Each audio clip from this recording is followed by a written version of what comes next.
안녕하세요. 기적 같은 여자와 살아온 60대 남자입니다. 삶을 대하는 방식에는 두 가지가 있다고 합니다.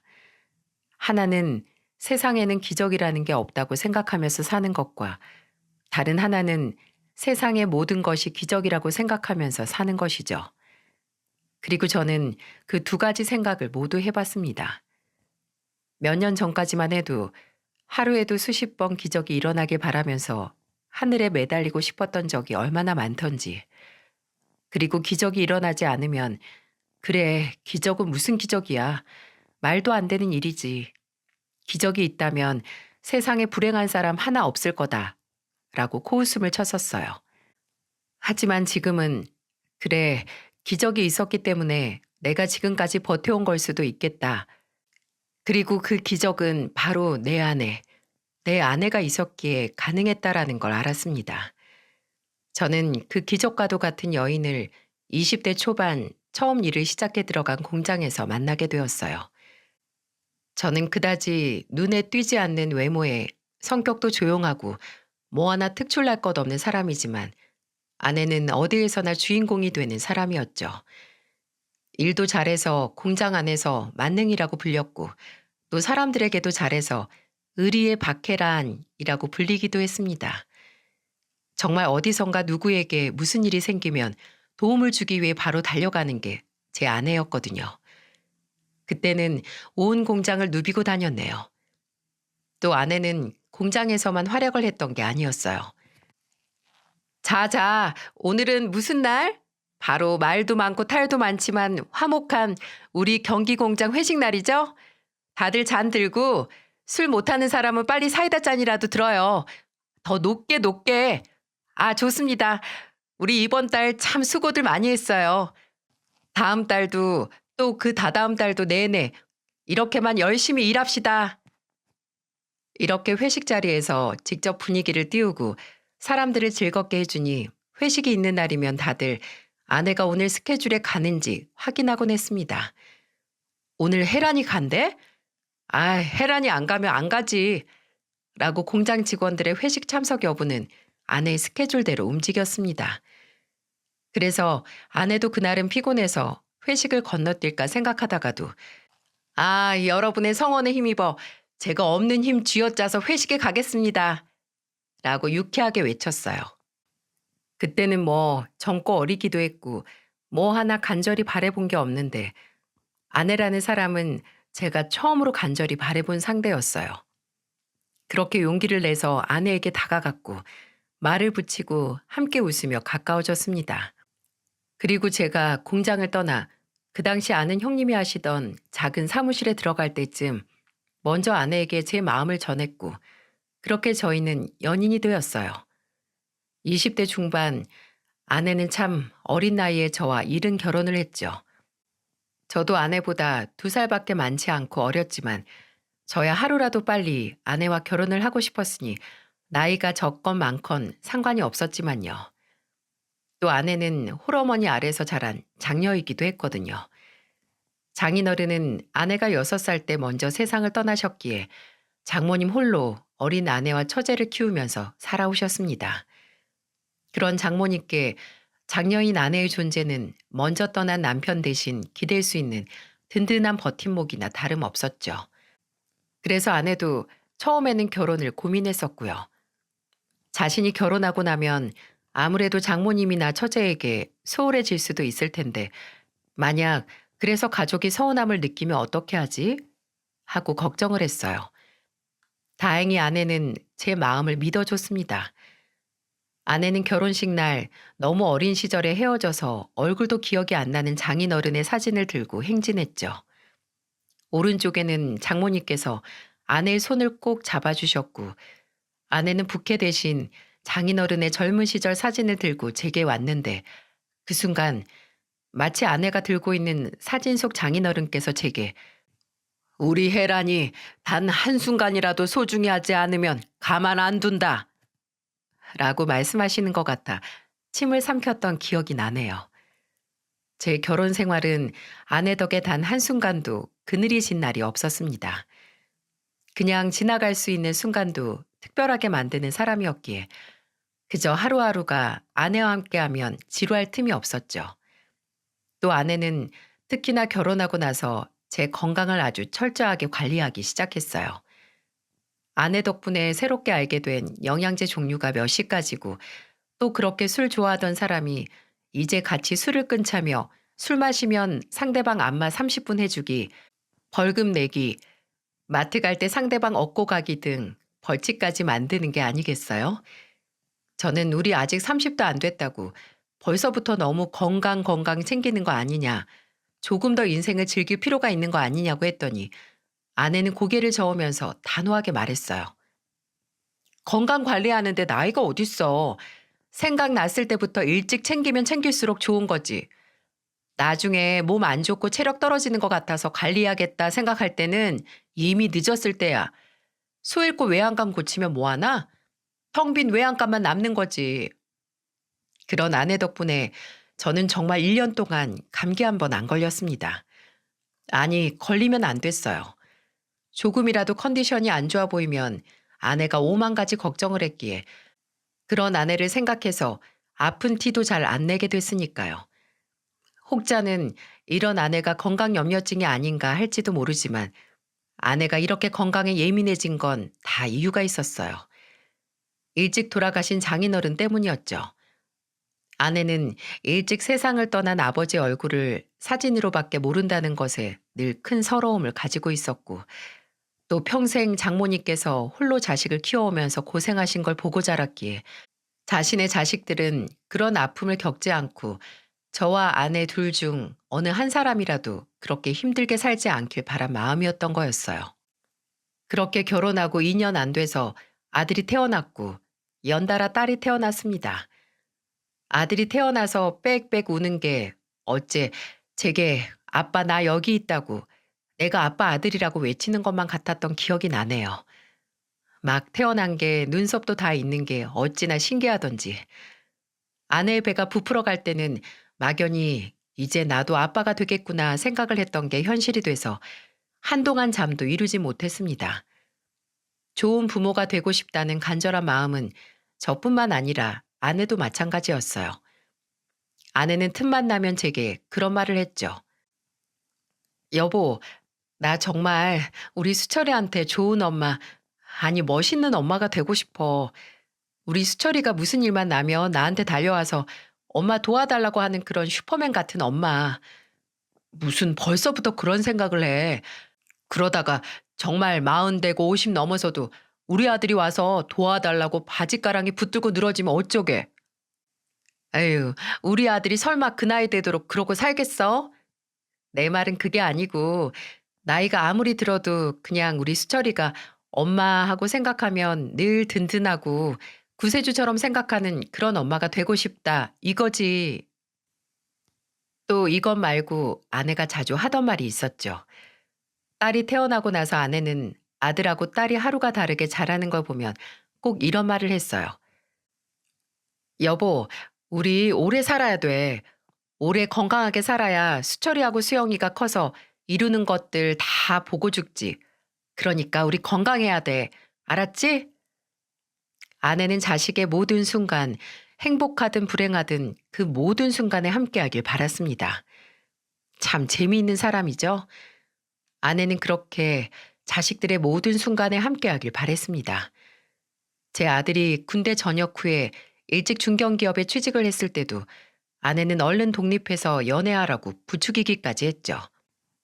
딸이 사회복지사의 길을 간다고 했을 때 참 자랑스러워하기도 했고 또 한편으로 걱정도 했어요.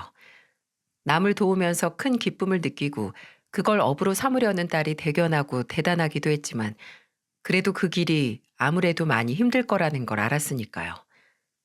처음에는 그래도 너무 힘들지 않겠냐, 좋아하는 일이 밥벌이가 되면 달라진다고 말하곤 했지만 딸이 복지사 자격증을 취득 후 청소년 복지센터에서 일하게 되면서부터 아내도 딸에게 부탁을 해서 센터에서 운영하는 봉사단에 들어가 활동하기도 했어요. 청소년들 상담도 하고 거기서 운영하는 프로그램 개발도 다 같이 모여서 정하기도 했고 그러다가 소속된 봉사단체만 두세 곳이 되기도 했죠. 아내는 딸 덕분에 제2의 인생이 열렸다. 새로운 취미 생활을 하면서 좋은 사람을 만나고 또 좋은 일을 하면서 보람도 느끼게 됐다고 했습니다. 하루하루 바쁘게 살면서 다시 젊어진 것 같기도 하다고 했죠. 저는 지금도 종종 생각을 합니다. 아마 그때 아내가 남들보다 더 많이 그리고 더 빠르게 영혼을 불태우며 열심히 살았기 때문에 그 영혼이 일찍 사라진 건 아닐까 하고 말입니다. 그때만큼 저희 가족이 다 같이 바쁘게 움직이며 살았던 적이 없었습니다. 그러다가 제가 큰 사고를 치게 됐네요. 지금 생각하면 아직도 속된 말로 혀를 콱 깨물어 버리고 싶은 그런 일이 있었습니다. 그 일로 인해 제가 정신이 팔려 가장 중요한 사람에게 무슨 일이 일어나고 있는지 몰랐으니 말이죠. 친구 보증을 서줬다가 배신을 당했습니다. 그 친구는 제가 결혼하고 나서 자식들을 낳고서도 가족들 다 같이 휴가로 여행을 갈 정도로 돈독한 그런 친구 사이였어요. 심지어 제 결혼식 사회를 봐준 그런 친구였고요. 그래서 아내도 일면식이 있는 친구였답니다. 그 친구는 저와 다르게 자식 냈다 아직 독립도 안 하고 그 친구 집에 얹혀 살고 있었는데 친구는 종로에서 작은 가게를 하면서 다 큰 자식들을 벌어 먹이고 있었죠. 그랬던 친구가 가게가 넘어가게 생겼다고 도와달라고 해서 덜컥 서준 보증. 그것 때문에 저는 전 재산을 날리게 됐습니다. 정말 그 자식을 찾아서 안 가본 곳이 없습니다. 그 자식 고향이랑 뿔뿔이 흩어졌다던 가족들을 찾아서 전국 팔도를 누볐어요. 당장 내 가족이 죽겠다는 생각이 눈이 벌게지고 수염도 깎지 않은 야차 같은 모습으로 그 자식을 찾아다녔어요. 정말 땅으로 꺼진 건지 겨우 찾아낸 그 자식 아내와 자식들도 그 자식이 어디 있는지 모르더군요. 심지어 자식들은 아마 아버지가 극단적 선택을 한 것 같다. 우리는 아버지와 비슷한 신원의 사체가 발견되는 걸 각오하고 있다는 말까지 하는 게 아니겠어요? 그러니 제가 그 자식을 찾아 돈을 받아낼 의욕이 생길 수 없었죠. 그 자식을 찾아도 어떻게 상황이 나아질 수 없다는 걸 알자 저는 다시 술을 마시기 시작했습니다. 마냥 취하진 않았지만 알딸딸하게 취해서 현실을 부정하려고 했어요. 아내는 그런 제게 말했습니다. 잠깐 잊을 수 있으니까 지금은 편할지 모르겠지만 그래도 나아지는 건 없는 거 당신도 알지? 여보, 우리 그냥 잊자. 우리 아직 젊어. 50대면 팔팔하게 일할 나이야. 우리가 지금 자식들한테 용돈 받아가면서 사는 것도 아니잖아. 그러니까 그냥 없는 돈이다 하고 살자. 그리고 생각을 해봐. 아마 지금 가장 괴로운 게 재균 씨일 거야. 가장 죽고 싶은 게 재균 씨일 거라고. 처음에 저는 그렇게 말하는 아내가 이해가 되지 않았어요. 아니, 이런 순간에도 우리를 배신한 그런 놈이 제일 힘들 거라고 이해를 해줘야 하나? 왜 그런 미련한 짓을 하나 싶었으니까요.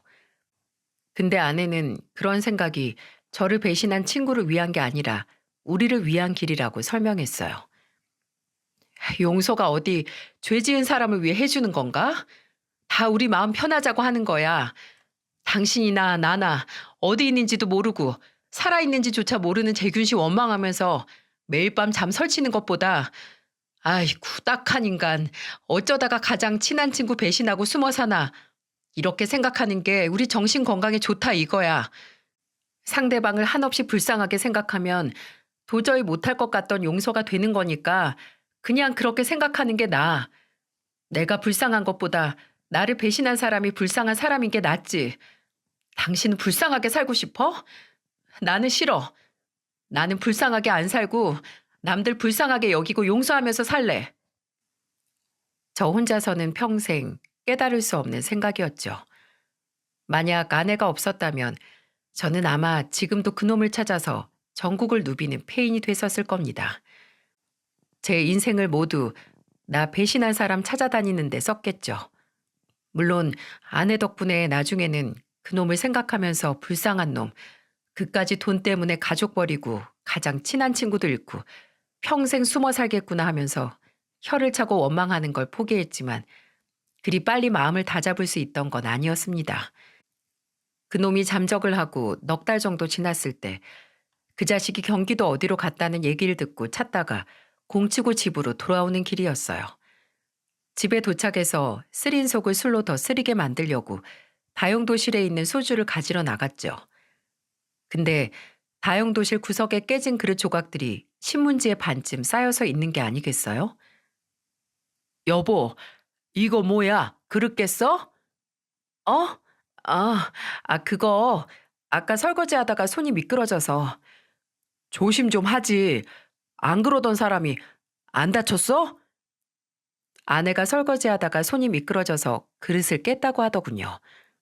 근데 그 후에도 자주 다용도실이나 쓰레기 봉투 안에서 깨진 그릇이나 컵, 접시 파편이 보이곤 했습니다. 저는 고무장갑이 문제인 거냐, 안 미끄러운 걸로 새로 사야 하는 거 아니냐고 했는데 아내는 아니라고, 뭐 TV 드라마 소리에 정신 팔렸다가 실수한 거라고도 하고, 또 설거지 하다가 화장실이 급해서 빨리 하다가 깨뜨렸다고 하더군요. 그렇게 그저 실수라고만 생각을 하다가 하루는 아내가 거실에서 화장실로 갑자기 풀썩 주저앉는 게 아니겠어요? 저는 식탁 의자에 앉아서 신문 보다가 놀라서 아내에게 가서 왜 그러냐고, 어지럽냐고 물었습니다. 그때 아내가 그러더군요.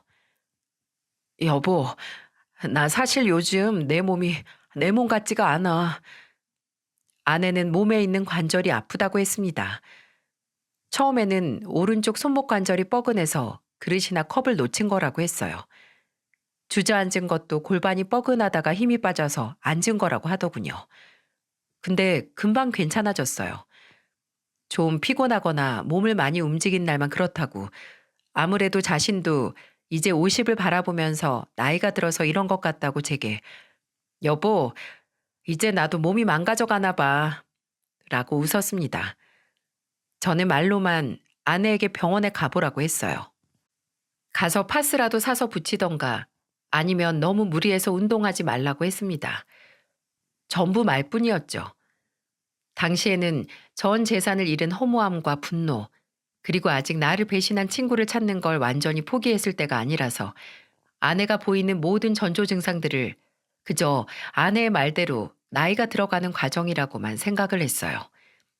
아내도 아들이나 딸이 찾아와서 아프면 병원에 가보라는 말에 됐다, 가서 뭐하냐, 관절이나 뼈는 수술하는 수밖에 없는데 그거 해봤자 소용없다는 사람 많더라 라고 하면서 딸에게 그 손목에 하는 아대 있죠? 그것만 좋은 걸로 사다 달라고 했죠. 그러다가 아내가 화장실 바닥에 휴대폰을 떨어뜨린 적이 있었어요. 아무래도 거실 장판이 아니라 딱딱한 타일에 떨어뜨린 거라 휴대폰 화면에 퍽 하고 금이 가게 됐죠. 제가 그걸 보고 타박을 좀 했네요. 그러게, 그걸 뭐하러 가지고 들어가? 안 그래도 요새 손에 들면 전부 떨어뜨리는 사람이 그거 고장나면 어떻게 하려고? 화면은 제대로 나와? 어, 금방 갔지. 되기는 다 되네. 아유, 아무래도 한의원이나 한번 가봐야겠다. 침 맞으면 손목 뻐근한 거 좀 나으려나? 부끄럽지만 저는 그때 한의원에서 침 맞는 거면 그게 돈이 얼마지라고 머릿속으로 계산기를 두들겼네요. 그 당시 저는 그냥 딱 그 정도밖에 아닌 인간이었어요. 돈이 없다는 이유로 아내가 아프다는 것도 전부 돈으로 귀결시키던 그런 못난 인간밖에 되지 않았죠. 그리고 한동안 아내가 말대로 정말 한의원에 다녀왔는지 다른 병원에 다녀왔는지 궁금해하지도 않았습니다. 그저 돈, 잃은 돈 생각밖에 안 했어요. 그러다 하루는 제가 평생 후회할 일을 저지르고야 말았습니다. 그맘때쯤 아내가 말을 잘 안 했어요. 한창 신나게 이야기를 하다가도 갑자기 입을 꾹 다물기도 했고 제가 뭘 물어봐도 모른 척 하곤 했어요. 저는 그게 아내가 제게 시비를 하는 거라고 그렇게만 생각을 했습니다. 아무리 아내가 저를 이해해주고 위로를 해줬다고 해도 친구에게 배신당해 전 재산 잃은 못난 남편, 제가 생각을 해도 미울 것 같았거든요. 그런 아내가 이해가 가면서도 괜히 서운하고 어느 순간부터 저도 아내에게 말을 걸지 않게 됐어요. 그러다 제가 방에 있었는데 거실에서 뭔가 박살이 나는 소리가 들리는 겁니다. 놀라서 뛰어나갔더니 바닥에 이전의 형체를 알 수 없을 정도로 부서진 파편들이 눈에 들어오더군요. 뭐야? 뭘 또 깬 거야? 그거 스탠드야? 잘 보니 거실에 있던 조명 스탠드 같았어요. 안에 들어있던 전구가 깨지고 스탠드 모가지도 분리가 돼서 처음에는 알아보지 못했지만 몸통 부분에 있는 스위치를 보고 알아볼 수 있었죠. 아니, 이걸 어쩌다가 깼어? 옮기려고 했어? 어디다가?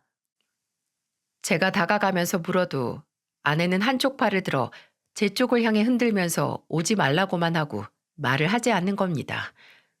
아무런 대답이 없었어요. 저는 그때 순간적으로 너무 화가 났어요. 아직도 내게 화가 나서 대꾸도 안 하는구나. 지금 물건 부순 게 누군데 하는 생각에 저도 모르게 아내에게 버럭 소리를 지르고 말았죠. 그러게 왜 일을 벌려 일을. 지금 집에 쌀 살 돈도 없어서 쌀통이 텅 비어 있는데 왜 당신까지 하루가 다르게 물건을 부수는데? 이제 거실에서 뭐 켜놓고 살라고? 어? 당신 설마 나한테 성질 나는 거 물건에다가 화풀이 하는 거야? 머저리 같은 남편한테 쌓인 거 이렇게 물건 부수면서 속 푸는 거냐고.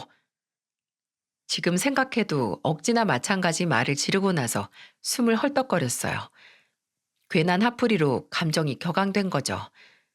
근데 한바탕 쏟아내고 나니 눈앞에 있는 아내가 눈물을 뚝뚝뚝 흘리는 게 보이는 겁니다. 심장이 철렁하더군요. 감히 누가 누구한테 소리를 질렀나, 내가 무슨 낯짝으로 일어나 싶어서 저도 모르게 아내에게 달려가서 말했어요. 여보, 미안해. 내가 잠깐 정신이 나갔어. 당신한테가 아니라 나한테 화가 나서. 당신이 이러는 거 다 내 탓인데 미안해. 안 다쳤어? 좀 봐봐. 어? 미안해 여보. 바보처럼 아내에게 미안하다는 말만 되풀이했습니다. 근데 아내는 제 사과에도 그저 울면서 고개를 젓기만 하는 거예요. 그렇게 한동안 우는 아내를 달래주고 있었는데 아내가 좀 진정을 하더니 드문드문 처음 듣는 어눌한 말투로 그러는 겁니다. 여보, 나 어떡해? 나 이제 어떡해? 순간적으로 혹시 병원에 다녀온다고 한 사람이 거기서 무슨 소리를 들은 건 아닌가 하는 생각에 아내에게 혹시 저번에 한의원 다녀온 것 때문이냐 아니면 병원에 다녀온 거냐고 대체 무슨 일이냐고 아내를 붙들고 물었죠. 아직도 그날 일이 생생합니다. 아내는 병원에서 자신이 루게릭 병일 수도 있다는 이야기를 들었다는 거예요. 루게릭병. 보통 사람들은 살면서 한 번쯤 들어봤을 수도 있지만 그게 무슨 병인지도 잘 모르는 희귀병이죠. 저도 처음에 아내에게 그 얘기를 들었을 때 그게 무슨 병이었지? 하는 생각에 이걸 얼마나 좌절을 해야 할지 알 수 없었으니까요. 루게릭병은 사지의 위양 및 위축이 서서히 진행이 되면서 결국 호흡급 마비로 수년 이내 사망에 이르는 끔찍하고 치명적인 병입니다. 그야말로 사지가 마비되는 불치병이죠. 제대로 된 치료제 하나 없어서 그저 호흡이 멈출 때까지 기다릴 수밖에 없고 줄기세포 치료의 경우에는 1회에 3천만 원이 넘는 거금이 들지만 그것도 완치를 기대하기 어렵다고 하네요. 그런 병을 제 아내가 걸린 겁니다. 아내가 지금까지 손목이 뻐근해서 물건을 자주 놓치고 다리에도 힘이 풀려서 쓰러졌던 것도 다 루게릭의 전조 증상이었고 제게 말을 안 했던 것도 일부러 그런 게 아니라 어느 순간부터 말을 하려고 해도 발음이 안 돼서 당황하면 당황할수록 발음도 세고 할 수가 없어서 못했던 거였더라고요. 몇 번이나 병원에 갔지만 오진이라고 아니라는 말을 들을 수는 없었습니다. 아니 오히려 명확하게 루게릭이 진행되고 있으니 지금 손발을 움직이고 말도 할 수 있을 때 병원에 입원해서 라디컷이든 이피오 주사 치료를 받아야 한다는 확정뿐이었네요. 물론 저는 무슨 짓을 해서든 아내의 병을 낫게, 아니 그게 불가능하다면 최대한 진행 속도를 줄이게끔 하고 싶었어요.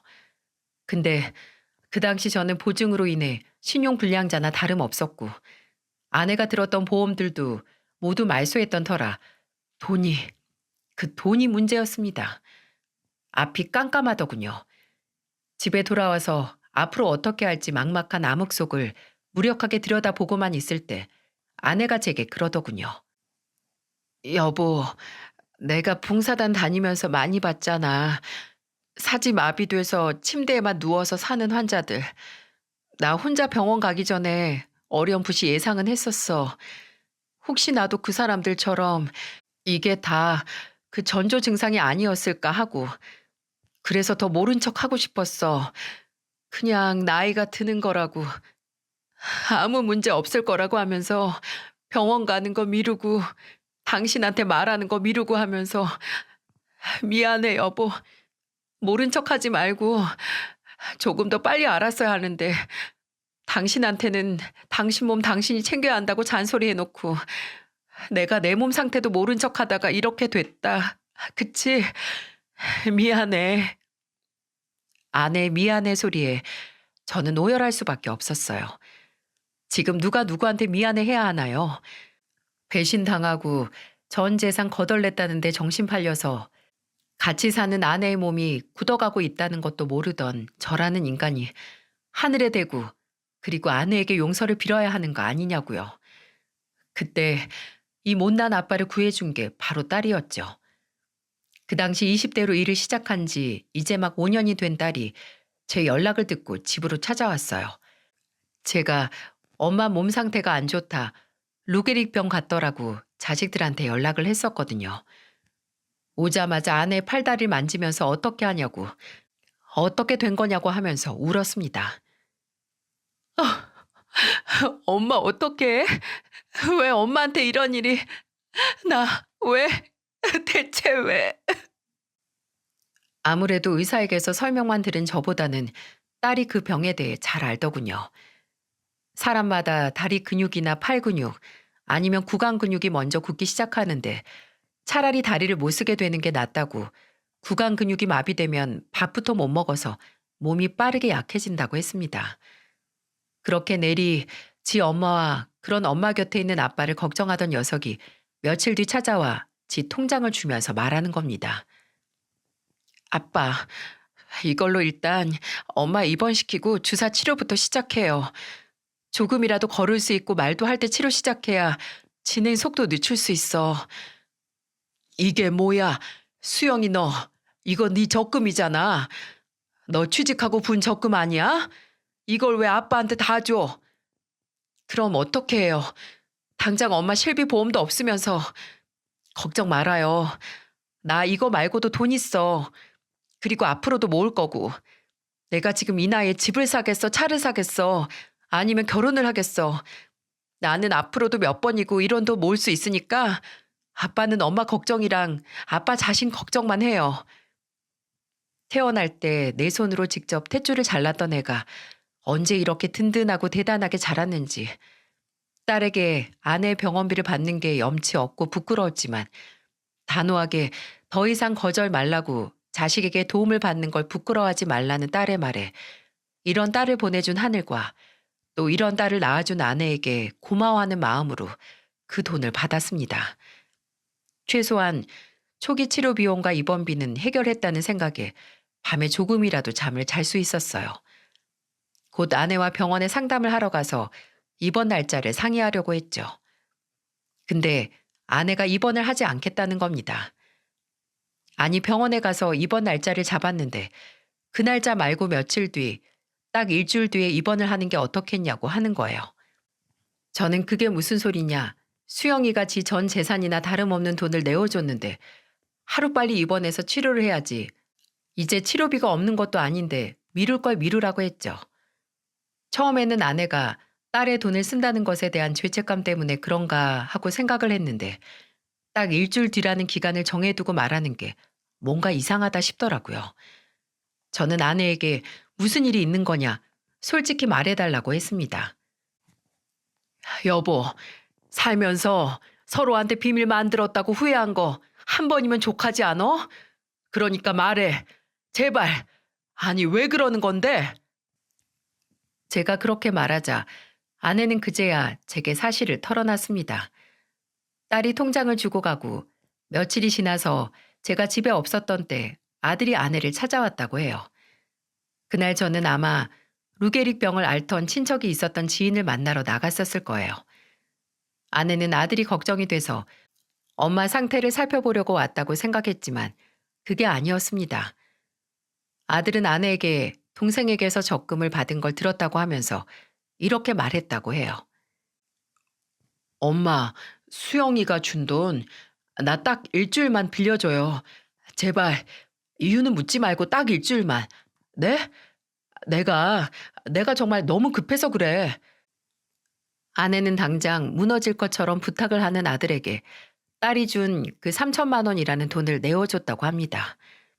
아들은 딱 일주일만 쓰고 준다고 했고, 설마 아들이 동생의 돈을, 그것도 지 엄마 병원비라고 준 돈을 어떻게 할 거라고는 생각 안 했을 테지만요. 물론 저도 아들이 행여 그 돈을 떼어먹을 거라고 생각은 안 했습니다. 아니, 애써 그러지 않을 거라고 생각을 했어요. 아내에게 그래도 그 돈이 어떤 돈인데 아무리 우리 자식이어도 그리 쉽게 주냐고 하긴 했지만 최악의 결과는 생각하지 않았습니다. 근데 이미 제가 아내에게 그 사실을 들었을 때는 아들이 갚기로 한 날짜가 지나 있었고 아들은 저희 전화를 받지 않았어요. 저는 참지 못하고 아들이 혼자 사는 집에 찾아갔는데 이게 뭔지 방을 뺐다고 하더라고요. 집주인에게 듣기로는 보증금이 필요하다고 하면서 하루빨리 빼달라고 부탁을 했다고 하더군요. 그래도 회사에는 계속 나가겠지 하는 생각에 아들이 다니던 회사에 갔는데 한 달 전에 이미 퇴사를 했다고 합니다. 그것도 그냥 퇴사가 아니라 공고사직을 당했다고 하네요. 제가 아들을 찾으러 가니 거기 있던 아들하고 가깝게 지냈다고 한 직원 한 명이 건물 로비까지 저를 쫓아 나와서 이런 이야기를 해줬어요. 수철 씨가 권고사직 당한 게 다른 게 아니라 회사에 사채업자가 찾아와서 한바탕 난리가 났었거든요. 사채업자요? 아휴, 아니, 왜 사채업자가 우리 수철이한테. 아버님은 모르셨던 것 같은데 수철 씨가 도박에 손을 대는 것 같았어요. 저는 아니고 다른 동료 직원 중에 스포츠 토토하던 친구가 있는데 그 친구하고 몇 번 어울리면서 같이 하는가 싶더니 다른 사람들한테 돈을 꾸고 그랬나 보더라고요. 저도 처음엔 몰랐는데 저한테도 한번 돈 빌려달라고 하면서 말을 해서 아마 사채업자도 도박비 때문이 아닌가 싶어요. 수철 씨하고 연락되면 아버님께서 이야기를 꼭 해보셔야 할 것 같아요. 여기 나갈 때 진짜 몰골이 말이 아니었거든요. 저는 차마 아내에게 화를 내지 못했어요. 아내도 저와 같이 믿던 자식에게 발등 찍힌 거나 다름없는데 아픈 사람에게 화를 낼 수 없죠. 그래서 그냥 다 죽어가는 목소리로 목이 메어 말했습니다. 어쩌자고, 어쩌자고 그 돈을 줬어. 어쩌자고 그 돈을 줘서 당신 치료받을 기회를 놓쳐. 당장 그 돈이 필요한 건 수철이 걔가 아니라 당신인데 가장 시간이 없는 게 가장 시간에 쫓기는 게 바로 당신이잖아. 근데 왜 그랬어? 왜? 정말 그 이유가 궁금한 게 아니고 알지만 말할 수 있는 게 그것뿐이라서 그렇게 말했습니다. 아내는 그 당시 천천히 몇 발자국 걸을 수는 있고 말은 했지만 이제 병이 어느 정도 진행된 상태라서 좀 충격을 받거나 마음이 급해지면 말하는 걸 어려워했거든요. 그래서 그때도 그저 울면서 고개를 젓기만 했습니다. 이 사실을 안 딸이 와서 아이처럼 울면서 본인을 원망할 때도 말입니다. 저는 딸이 그대로 저희를 모른 척하고 산다고 해도 원망하지 못했을 겁니다. 딸이 어리기도 했고 그만큼 충격이 컸을 테니까요. 근데 아내가 제때 입원해서 치료를 받지 못했어도 딸은 달마다 꼬박꼬박 제게 본인이 최소한 생활할 생활비만 제외한 모든 월급을 보냈어요. 그걸로 아내의 치료와 제가 피치 못할 사정으로 간병인을 부르는 비용, 그리고 아내가 생활할 때 필요한 의료 물품과 유동식을 해결할 수 있었고요. 아내는 딸의 바람과 다르게 구강과 목 근육이 먼저 마비가 오는 바람에 한순간 빠르게 말을 못하기 시작했고 음식을 넘길 수도 없게 됐거든요. 아마 딸은 그런 엄마의 모습에 더 이상 화를 낼 수도 원망을 할 수도 없었을 겁니다. 딸이 집에 오면서 시간이 있을 때 조금이라도 더 엄마하고 좋은 시간만 보내야지 언제까지고 엄마를 미워하면서 시간을 낭비할 수 없다고 하더군요. 걸을 수는 있었지만 먹을 수도 말할 수도 없는 아내. 그런 아내를 돌보고 함께 살면서 가장 미안하고 또 힘들었던 순간이 바로 제가 먹는 모습을 아내에게 보여줬을 때였어요. 그래서 아내 몰래 숨어서 끼니를 때우곤 했어요. 나중에는 집안에 음식 냄새 풍기는 것만으로도 미안해서 냄새가 안 나는 음식만 후딱 먹고 치우곤 했죠. 한쪽이 안 좋아지면 다른 한쪽도 급속도로 안 좋아지는데 입 상태가 안 좋아지니 그게 다리까지 내려와서 루게릭 진단을 받고 3년 만에 아내는 아예 침대에서만 생활을 해야 할 정도로 상태가 악화됐어요.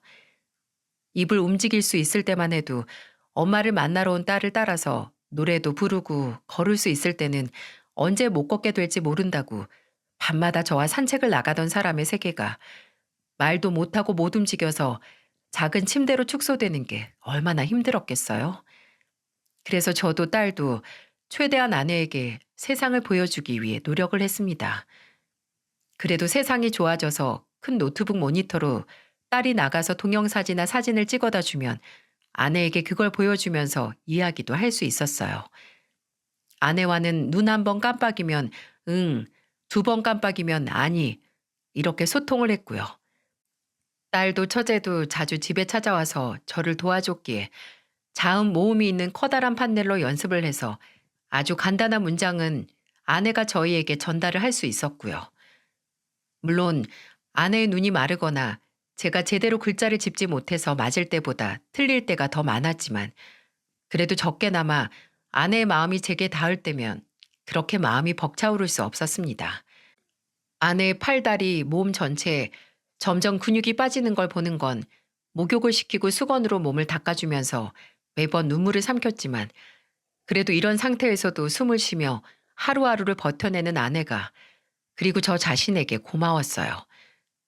물론 그렇게 이 순간 자체가 기적이라고 믿는 날처럼 기적은 없다고 생각했던 날도 많았지만요. 딸은 평일에는 일 때문에 오지 못했지만 주말만이라도 아빠 쉬라고 매주 집에 찾아와서 아내와 시간을 보냈습니다. 오면 일단 아내 몸을 싹 씻기는 걸 절 도와서 하고 그 주에 자신에게 있던 일을 보고하듯이 제잘제잘 말했어요. 엄마, 내가 저번에 말했던 애 있잖아. 상담센터에 왔던 고등학교 1학년짜리 여자애. 할머니랑 같이 살면서 비행이란 비행은 다 하다가 사회봉사 때문에 와서 상담받는 앤데 처음에는 나랑 얘기도 안 하고 무시하고 했다고 했잖아. 근데 저번에 내가 너 내 생일에도 이렇게 뚱 하고 아무 말도 안 할 거냐? 내 생일 선물 주는 셈 치고 오늘은 좀 무슨 얘기 좀 해봐라. 이러니까 눈 좀 굴리더니 갑자기 자기는 예전에 생일 선물로 신발을 가지고 싶었는데 할머니가 시장에서 고무신 같은 거 사다 줘서 기분이 안 좋았다. 근데 아직도 슈퍼 가거나 할 때는 그거 신고 나간다. 이러는 거야. 진짜 장족의 발전이지? 그렇게 한창 이야기를 하면 아내가 초롱초롱한 눈으로 딸을 바라봤죠. 마치 더 이야기해달라는 것처럼. 그럼 딸도 쉬지 않고 이야기를 이어나갔습니다. 그런 날이 있으면 아내가 뭐든지 시큰둥할 때도 있었어요. 그럴 수밖에요. 누워서 남 얘기만 듣고 있는데 말입니다. 그럼 딸은 휴대폰을 몇 번 만지더니 화면을 아내에게 보여주면서 말했어요. 엄마, 내가 노래 불러줄까? 엄마 이 노래 좋아하지? 노사연의 사랑. 그리고 휴대폰으로 노래를 틀어서 반주에 맞춰서 노래를 불러주었어요. 고마워요. 오랜 그 시간 끝없는 당신의 사랑. 이제 다시 꿈을 꾸어요. 모든 걸 드릴게요. 그렇게 딸이 노래를 부르면 아내가 눈을 노래 박자에 맞춰서 깜빡깜빡하다 감았다 떴다를 반복했습니다. 그럼 딸은 아내를 보고 엄마, 지금 나랑 같이 노래 부른 거지? 그치? 라고 하다가 울음을 왈칵 터뜨렸어요. 엄마랑 오랜만에 노래를 불렀다고 좋다고 이제 매일 부르자고 하면서요. 저희 가족은 힘든 시간을 그렇게 모든 순간의 의미를 새기면서 보냈습니다. 그냥 뭔가 아내가 저를 보고 미소를 짓는 것 같으면 아내에게 나 보고 웃는 거야? 오늘 기분이 좋은가 보네? 하고 저도 덩달아 기분이 좋아지곤 했죠. 7년이었습니다. 아내가 아예 걷지 못하게 돼서 침대에서만 생활한 건 4년이었지만 아내가 루게릭병에 걸리고 천천히 몸이 굳어가는 시간이 7년이었어요. 그리고 저는 아내 곁에서 아내 몸이 정신보다 먼저 멈춰가는 걸 7년 동안 지켜봤죠. 그때는 이미 아내가 기적처럼 나아 걷게 되고 말도 하는 기적은 바라지 않았어요. 루게릭병이 완치되는 건 노인이 마치 청년으로 회춘하는 거나 다름없다고 하는데 그런 기적은 아예 불가능한 거니 말입니다. 그저 아내가 조금이라도 더 편하게 그리고 좋은 생각만 하다가 눈을 감길 기도했습니다. 숨이 붙어있는 순간 동안은 아내가 편하길 바랬어요. 그러던 어느 날 생각지도 못한 일이 일어났습니다. 아내가 병상에서 일어나거나 말을 했다던가 하는 일은 아니었어요. 작년에 일어난 일이었죠. 집에 누가 초인종을 누르길래 의아해서 나갔습니다. 당시 저희 집에는 방문할 사람도 없었고 택배를 시키거나 한 것도 없었으니까요. 인터폰에 대고 누구시냐고 해도 대답이 없어서 뭐지 하고 나가 현관문을 열었습니다. 그리고 열린 문 앞에 얼굴이 바싹 타고 살이 빠져서 눈이 퀭하게 튀어나온 사람이 있는 게 아니겠어요?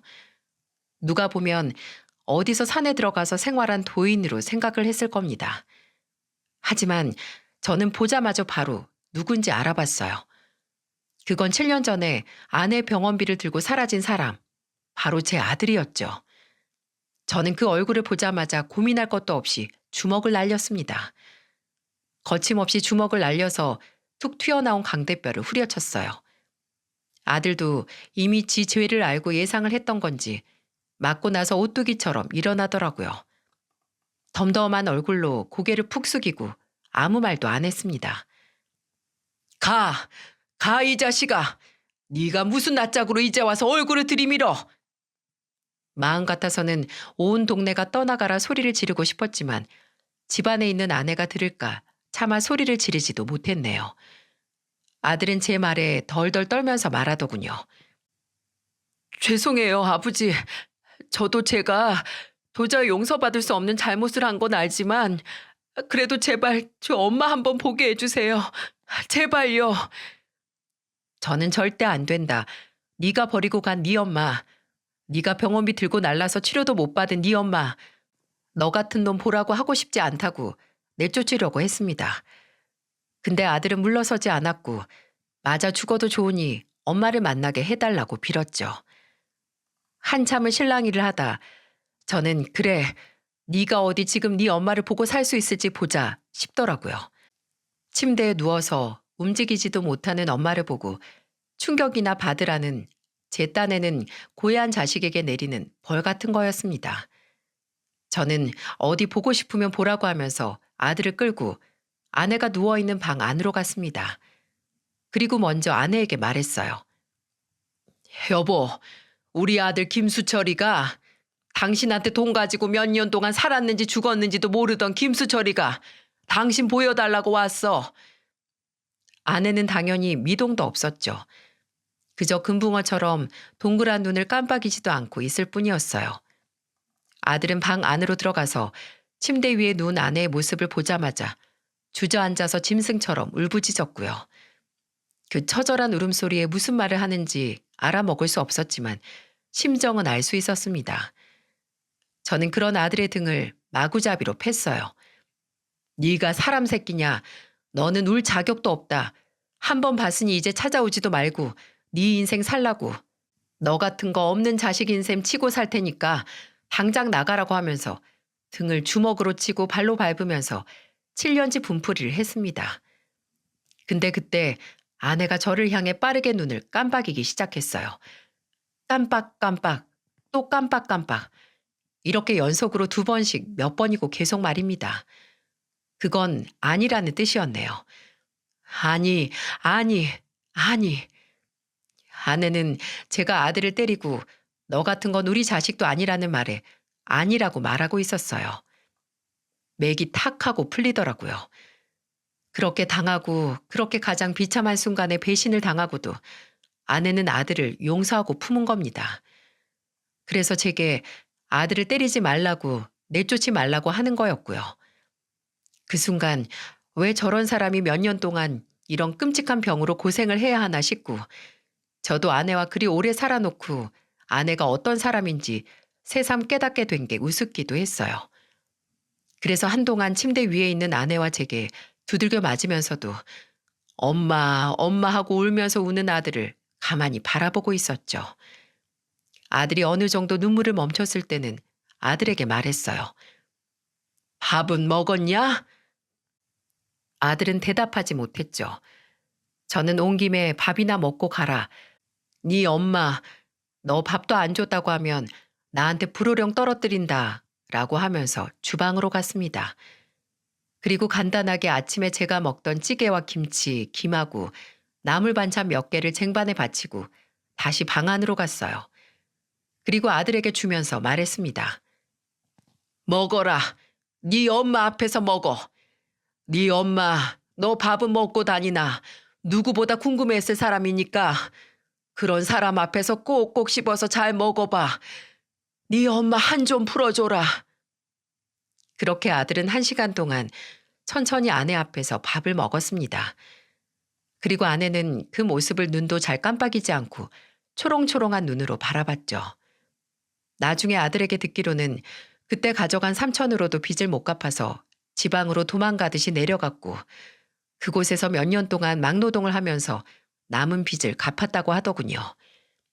빚은 이미 2년 전에 다 갚았지만 차마 가족들을 볼 용기가 없어서 시간을 허비했고 사실 며칠 전 차라리 극단적인 선택을 하려고 하다 가기 전 부모님 얼굴은 봐야 할 것 같아서 왔다고 말했습니다.